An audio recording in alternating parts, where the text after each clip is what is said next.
حي على الفلاح.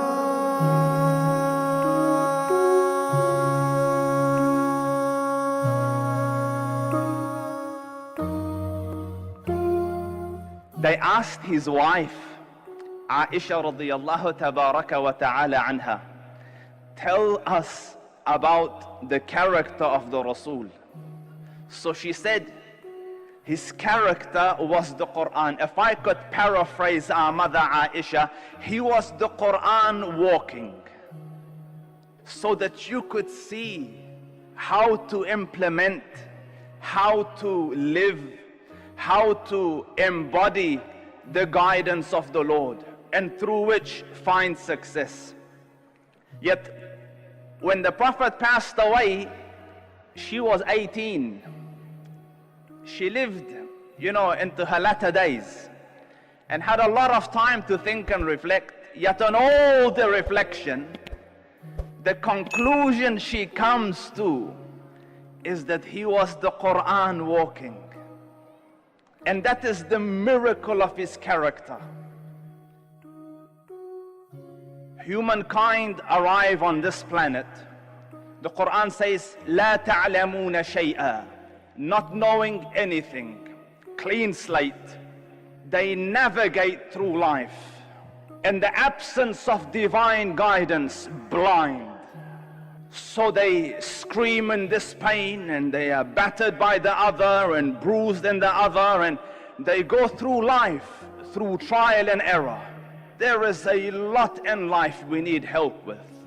If you look at the status of humankind currently, you can't deny that mankind needs help. We need help almost in every facet of life. We thought that we lacked wealth and we're unhappy because of that. Wealth came, we're still unhappy. We thought that it is the weather, and if we could control that, we would be happy. Today you sit in an auditorium, with a click of a button, you're in the middle of summer, the breeze of winter comes, yet still man is unhappy. There is so much you need help with. What you need is light. So out of his infinite mercy, Allah Rabbul Izzah sent you light. Qala ta'ala, verily there came to you from your Lord light. And light in this instance is in the person of the Prophet sallallahu alaihi wasallam, and the divine conduct and character of the Rasul in a book clear and vivid. So divine intervention came, guidance came, light came, but Allah Rabbul Izzah knew your psychology enough to know that just by giving you a book, it wouldn't mean much to you. You can only become what you can see. So Allah Rabbul Izzah sent you a prophet, sallallahu alaihi wasallam, and he embodied divine revelation. Our mother Khadija radiyallahu anha was by consensus older than the Prophet sallallahu alaihi wasallam. The Prophet sallallahu alaihi wasallam was entrusted with divine guidance. You know the story. He went to Ghar Hira. So he came perturbed and anxious and in cold sweat and shivering down the mountain into the house, and says, Zammiluni, Zammiluni, Dathiruni, Dathiruni, cover me, cloak me, wrap me up. So the wife Khadija radiyallahu anha wraps him and cloaks him, and then when the emotion subsides, asks him what happened. So he says, I don't know, Ya Khadija, I think I am bewitched, something evil has befallen me. So what does she say? No, wallahi, Allah will never forsake you. You're a man who helps the poor, shelters the destitute, gives housing to the traveler, links the ties of kith and kin. Do you understand all the good that she knew about him? She throws these praises at his feet, her conclusion being the heavens would never let you be disgraced. Like never could a spirit of weakness befall you. You see again, a wife intimately aware of his conduct, testifies in privacy to the awesomeness of his character. That is why he is the perfect role model. Can I give you another one so you don't say there's, love involved and husband and wife relationship? Zayd ibn Haritha. This is fascinating. Zayd ibn Haritha comes from, what they call the ancient Arabs, Qahtani Arabs. So he was out living with his tribe far away from Mecca. And the story differs, but the gist of it is he went to visit his maternal uncles. Someone raided the village and they took people, and parts of the people they took was young Zayd, and they tied him up and sold him in a slave market. So Zayd ibn Haritha is about 8 years old, and the nephew of Khadija purchases him and gives it to his auntie, to Khadija, as a marriage gift. So Khadija radiallahu anha gave the young lad to the Prophet sallallahu alaihi wasallam. He will be at your service, and so on. And this is before Islam. He lived with the Prophet sallallahu alaihi wasallam, and Mecca is a place where the other Arabs would come and visit. Whether for Hajj or business or tribal affiliations. And young Zayd is on the lookout to see someone from his tribe, and eventually, sometimes later, he noticed two men dressed in the garb of his people. So he realized, this is from my tribe. So he went to them, and amazing culture, the Arab culture. How do I convey my sentiments? He came up with a couple of couplets of poetry, told them, go to my people and say this. Basically it said, listen, don't tire your camel searching for me. I am next to the house of God with the noblest of families. That's it. So they went back and told the father, we saw a young lad, this is what he sent as a message. So the father said, oh my God, my son, he's alive, we found him.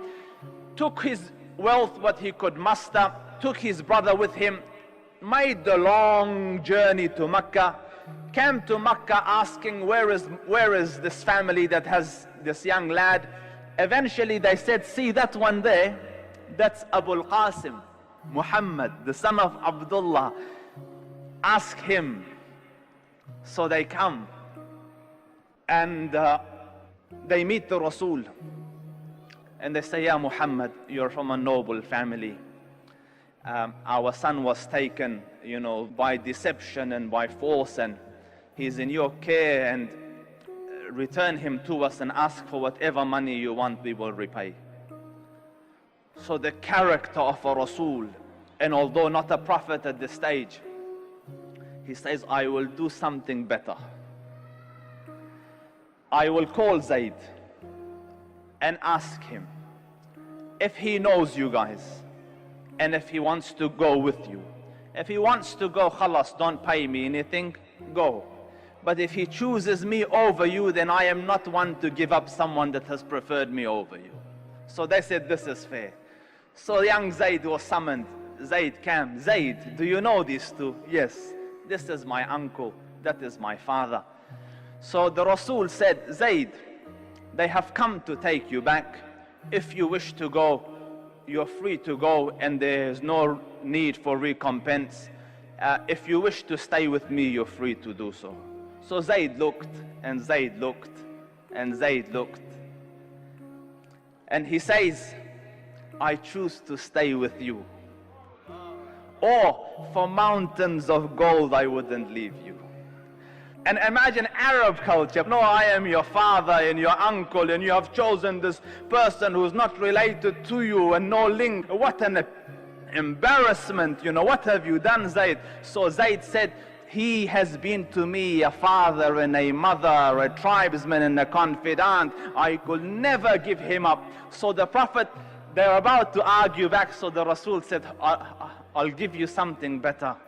Took the father, took Zayd, went into the haram, got near the Kaaba and called out, O men of Quraysh, O men of Quraysh, bear witness that from today onwards, this Zayd is my son, and from now on he will inherit from me and I will inherit from him. So honoring him to the level of an adopted son and moving the stigma of slavery, now the parents are happy. The Zayd has been accepted as a son into a family much nobler than theirs, because you know the Prophet's family is from the Quraysh and the Khadimin al-Bayt. But notice the point, dear ones. An alien individual not related to you stays with you for a while and so overwhelmed by your personality that would go and forgo his own family just to have the honor of your companionship. You see, he is the ultimate role model. There's another thing to note here. Notice Khadija radiyallahu anha. She is a lady who had 2 husbands before the Prophet. In this community here and around the world, a person with, a lady that has had 2 husbands, and they say one died and one she was divorced from, or both died, and the scholars differ, but irrespective, society today unfortunately will deem her that the best days are gone. Yet the magic is when her path crosses the path of the Prophet sallallahu alaihi wasallam and she is touched by the blessing of the Rasul, this ordinary lady who would otherwise be unheard of and unknown of becomes a lady who today in 2019 I call her my mother and you call her your mother.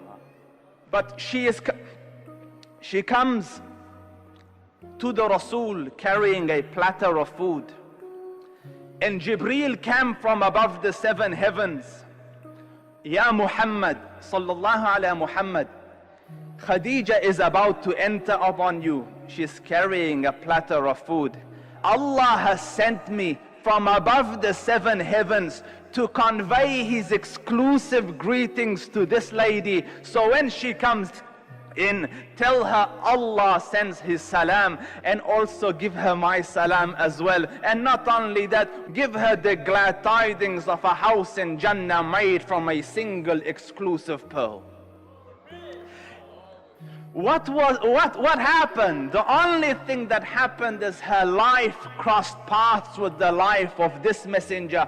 Aisha radiyallahu tabaraka wa ta'ala, wallahi al-azim, history would not have known her had her path not crossed the path of Muhammad. And Zayd ibn Haritha, history would not have known if his path hadn't crossed the path of the Prophet. And forget about individuals, the Arab race wouldn't have been known had it not been for the Prophet sallallahu alaihi wasallam. And I say this to you and Allah is my witness, as his life touched their lives and they reached the pinnacles of human achievements, let his life touch your lives, you will reach the pinnacle of human achievements.